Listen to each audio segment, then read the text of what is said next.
All right, let's dive into something pretty fascinating, shall we? We're taking a look at the Ethiopian Bible. Ooh, okay. Yeah, but not just any part of it. We're zeroing in on its unique take on the Adam and Eve story. Yeah. You know, the one we all think we know. Right. Well, get this. This version, it flips the script entirely. We're working with excerpts from this YouTube video transcript, by the way. It was originally in Spanish. Interesting. And let me tell you, it's jam-packed with these mind-blowing revelations. I'm intrigued already. Oh, you're going to love this. Okay. So where do we even begin? Well, I think a good place to start might be with the creation itself. Okay. The very beginning.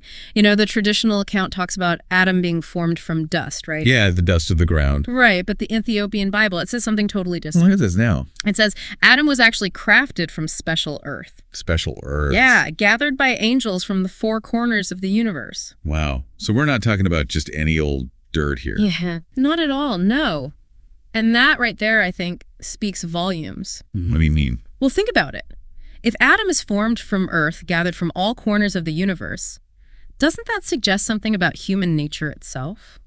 Okay, I'm listening. It's like we're not just earthly beings, you know? We embody the essence of the entire cosmos, this balance of elements from everywhere. That's deep. So already the Ethiopian Bible is painting a different picture of what it means to be human. Right. It's like this inherent connection to something much, much bigger. And it doesn't stop there. Oh, no, it gets even more interesting. Right, because then there's that whole divine spark element. Yeah, the Ethiopian Bible doesn't just say Adam was given the breath of life, like in the traditional story. It says he received a spark. A spark. A literal spark of the Creator's own spirit. Whoa, so we're not talking about just being animated here. This is like pure divine energy infused into his being. Exactly. It's a completely different level of connection to the divine. I can almost picture it, you know? Yeah. Adam standing there, his eyes just blazing with this incredible light. Haha. I love that image. It really captures the essence of what the Ethiopian Bible is saying here. Right. It's not about us being inherently flawed or sinful from the start. More like we're born with this incredible potential, this divine light within us. Okay, so we've got Adam, this being of cosmic earth and divine spark. Right. But what about Eve? Where does she fit into all of this? Eve. Now, here's where things get really interesting. Because we're not talking about the whole rib situation. No, forget the rib. The Ethiopian Bible throws that out the window. Holy. Oh, yeah. In this version, Eve is created completely independently from Adam. Whoa, hold on. So how did that even happen? What is she made of? Well, the Ethiopian Bible says she's formed from something equally as remarkable. Pure starlight. Starlight. Starlight. Can you imagine? Wow, that's just so beautifully poetic. Isn't it? It evokes this image of Eve as this radiant, ethereal being possessing this innate wisdom and connection to the celestial realm. It's like she embodies a completely different kind of power, you know? Absolutely. It's not the earthly, physical power often associated with traditional depictions of Adam. With Eve, it's more about intuition, understanding, this deep connection to the mysteries of the universe. And it's not just about her origin story, right? The Ethiopian Bible also says she possessed unique abilities, things that Adam couldn't even grasp. Exactly. It suggests that they each bring their own unique strengths and perspectives to the table. So it's not about one being superior to the other. Not at all. It's about balance, equality, this partnership of equals, each with their own divine attributes and potential. I love how the Ethiopian Bible is challenging those traditional gender roles right from the very beginning. It definitely makes you think about things in a different light. Okay, so we've got these two incredible beings, Adam and Eve, each with their own unique gifts and connection to the divine. Right. And they're placed in this incredible setting, the Garden of Eden. Ah, yes, the garden. But even here, the Ethiopian Bible paints a picture that's far from ordinary. Oh, really? What do you mean? Well, forget about your typical garden imagery. The Ethiopian Bible describes Eden as this place where heaven and earth literally intersected. Whoa, like a merging of realms. Exactly. And it's often depicted as being located on a mountaintop, further emphasizing this idea of a meeting point between the physical and spiritual. So we're not just talking about lush landscapes and fruit trees here. It's so much more than that. Imagine, instead of rivers of water, we have 4 rivers of divine light flowing through this garden. Rivers of light. Yes, and the air itself is said to hold the essence of eternal life. And every breath you take brings you wisdom. Wow, just imagine that. Wisdom just by breathing. That's incredible. So it's not just about material abundance in this Eden. It's about a state of heightened consciousness, constant connection to the divine. Exactly. It highlights the idea that Eden wasn't just a physical location. No. It was a state of being, a state that, unfortunately, as we know, doesn't last forever. Oh, right. The fall from grace. Yeah, that's coming up next. But even that, I have a feeling, is going to be a lot different in the Ethiopian Bible. Oh, you have no idea. I can't wait to find out. Let's get into it. All right, let's do it. All right. Okay, so let's talk about this fall from grace. Because even in the Ethiopian Bible, that's like a major turning point, right? Oh, absolutely. It's pivotal. But here again, it seems like there's some pretty wild twists to the story. Yeah, you could say that. Like, for instance, who does the tempting? It's not a snake, right? No, not a snake. What is it then?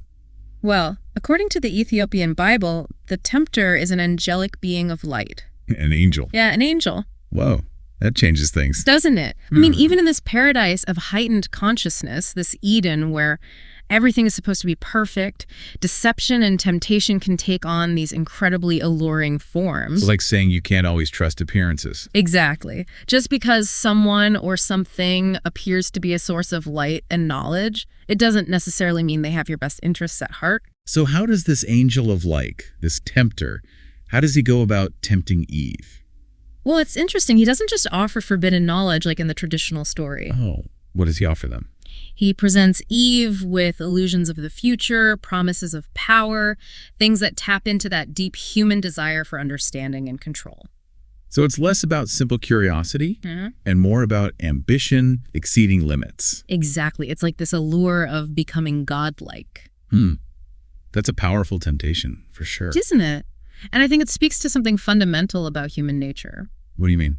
Well, this susceptibility to grander desires, this yearning for knowledge and power, that's part of what makes us human. But it's also what can lead us astray. Right. It's like this double-edged sword. It's like this constant tension between our potential for good and our capacity for evil. Absolutely. And that tension, I think, is what makes the consequences of the fall so profound. Because in the Ethiopian Bible, it's not just about breaking a rule, right? No, it's much deeper than that. What happens to Adam and Eve after they give in to temptation? Well, their divine light, that spark they received from the Creator, it literally starts to fade. Well, like it's being extinguished. In a way, yes. They experience darkness within themselves for the first time. This sense of separation from that source of goodness and understanding they once had. It's like this spiritual fall then. Exactly. It's not just a physical expulsion from Eden. It's a dimming of their inherent potential, a loss of connection with their true nature. And it doesn't stop there, does it? Unfortunately, no. Because their actions have these huge cosmic consequences. All right. It's like the whole universe feels the impact of their choice. Yeah, the Ethiopian Bible says that heaven and earth become separated. Those rivers of divine light, Yeah. they turn into ordinary water. Wow. It's like the whole fabric of reality is torn apart. It really emphasizes the interconnectedness of all things, wouldn't you say? Definitely. It's like our actions have these ripple effects that extend far beyond ourselves. It makes you wonder, What's that? maybe that's why the world often feels so incomplete. Like something's missing. Yeah, like we're all longing for that lost connection, that divine light that was once so vibrant within us. That's a beautiful thought. And it's one that a lot of spiritual traditions grapple with. This idea that we're all searching for wholeness. Trying to fill that void, reconnect with something greater than ourselves. Okay, so things are looking pretty bleak at this point, right? Paradise is lost, the light is fading. There's this rift in reality. Yeah, it's a pretty grim picture. It's hard to imagine coming back from all that. But that's where the Ethiopian Bible offers a really interesting perspective on redemption. Oh, okay, tell me more. It's not about erasing the fall or going back to some pristine state of innocence. So what is it about? It's about restoring that lost connection, gradually rekindling our inner light. That sounds hopeful. It is hopeful. It suggests that redemption is an ongoing process, a journey, rather than a destination. So we're not doomed because of one mistake. Not at all. It's about the choices we make every day, big and small, that help us align with that spark of divinity that's still within us.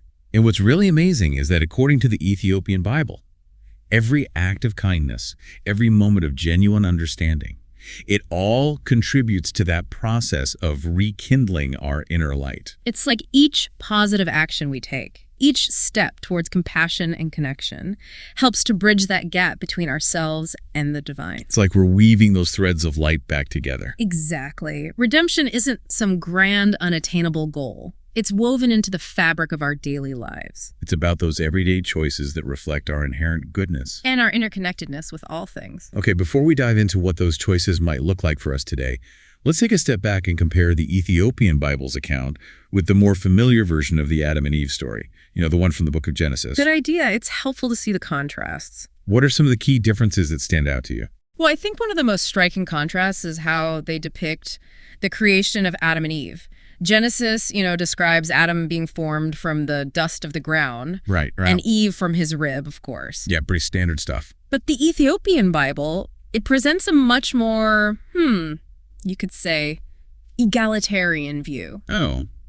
In what way? Remember how Adam is crafted from the special earth gathered from all over the universe? Yeah. And Eve is formed from pure starlight. Right, starlight. It's a huge difference in origin stories, isn't it? Huge. And it has some pretty significant implications, don't you think? For sure, especially for how we understand, the relationship between men and women. Exactly. It challenges that whole traditional hierarchical view where the woman is seen as, subordinate to the man. Yeah, it flips that on its head. Right. In the Ethiopian Bible, they're both created from these extraordinary substances.